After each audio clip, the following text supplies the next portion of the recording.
Será que um bebê humano pode ser criado por um animal? Ou será que isso não passa de ficção?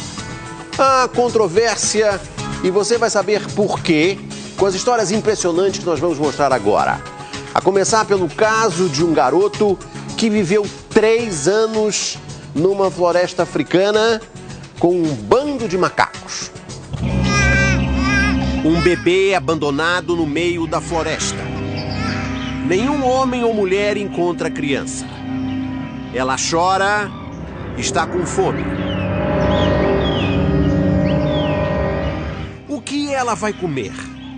Onde vai dormir?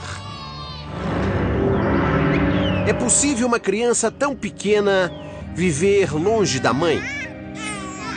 Será que ela consegue sobreviver? E se um animal selvagem encontrar o bebê? O bicho vai devorá-lo ou vai cuidar dele como se fosse um filhote? As respostas a essas perguntas podem estar nas histórias impressionantes de crianças que teriam sido criadas por animais selvagens.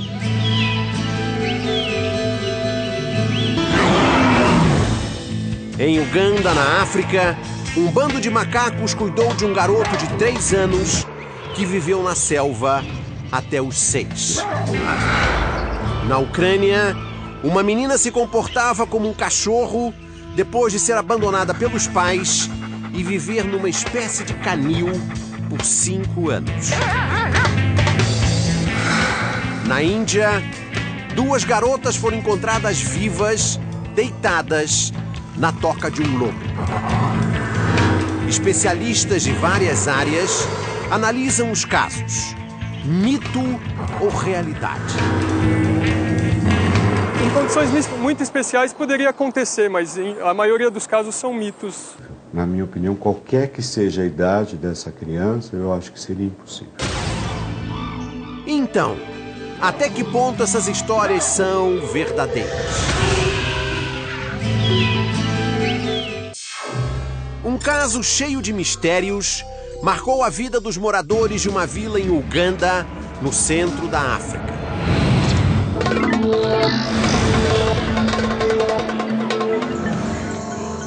Em 1991, uma mulher caminhava no meio da floresta, perto da vila. Ela estava acostumada com a presença de pequenos macacos, mas havia algo estranho. Os macacos roubavam comida das casas e corriam para o meio da mata.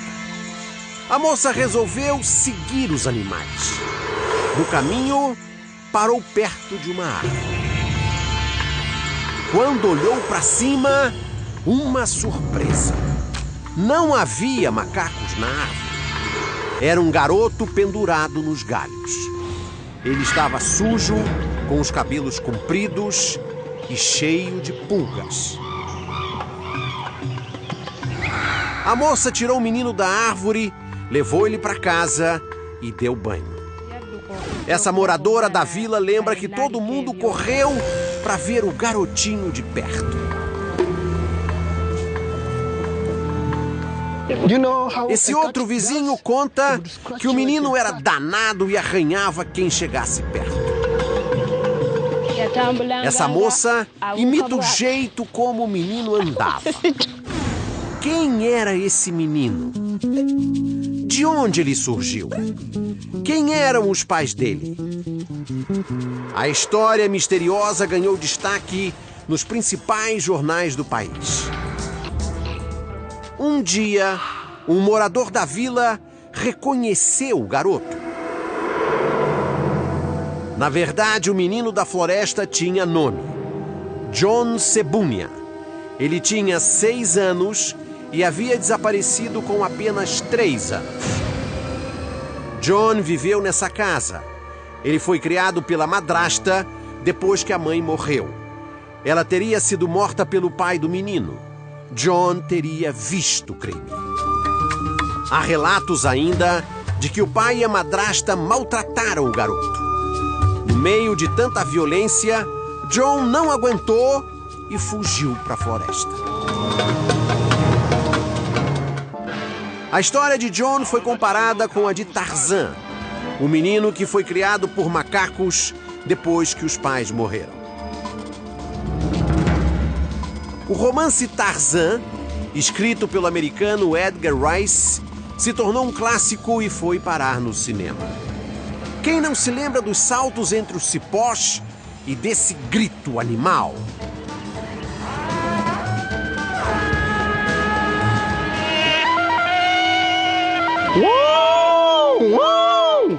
Esse morador da vila disse que John Sebunia imitava o macaco. Lembrava até o Tarzan. No conto, Tarzan, mesmo ao lado dos macacos, cresceu e aprendeu os princípios de humanidade e justiça. E no mundo real, o que John aprendeu?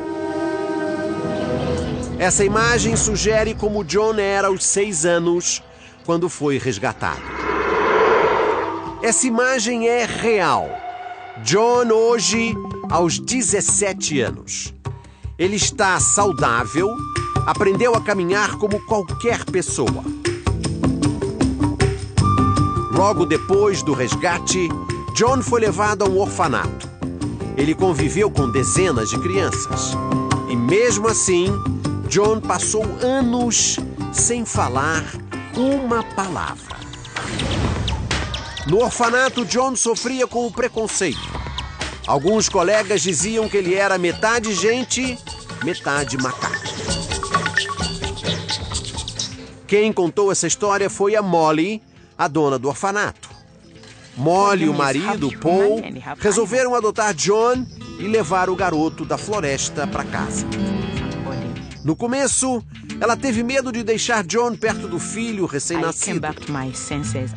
Paul convenceu a mulher que John precisava receber carinho e educação de uma família para se tornar alguém na vida. 12 anos se passaram e John está sempre com a mãe adotiva. Ele evoluiu. Adora esportes. Os preferidos são futebol e atletismo. John estuda. Ainda está no jardim de infância. Ele já sabe algo do idioma de Uganda e arrisca até um pouquinho de inglês. Salomão é o melhor amigo de John, considerado uma das pessoas mais importantes na vida do garoto. Ele é como um mentor do menino. Salomão é uma das únicas pessoas que entendem bem o que John fala. Depois de muitos anos, Salomão levou John até a árvore de onde ele foi resgatado. John ficou um pouco nervoso. Depois, ele se lembrou dos momentos que viveu ali.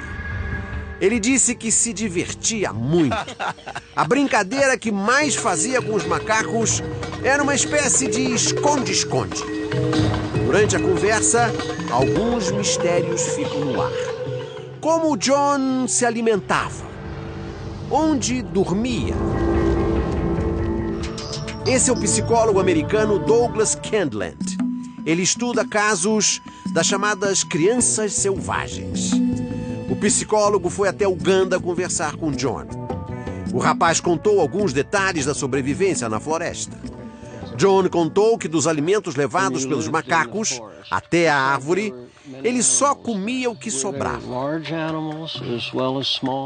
O mais provável é que eles tenham tolerado essa criança no meio deles e a criança tenha observado a forma como eles se alimentavam e ter se alimentado da mesma forma que eles, né? É pouco provável que eles tenham pego frutas e levado para eles. O garoto mostrou ao psicólogo americano como bebia água. Ele enrolava um pedaço de folha que era utilizado como um copo.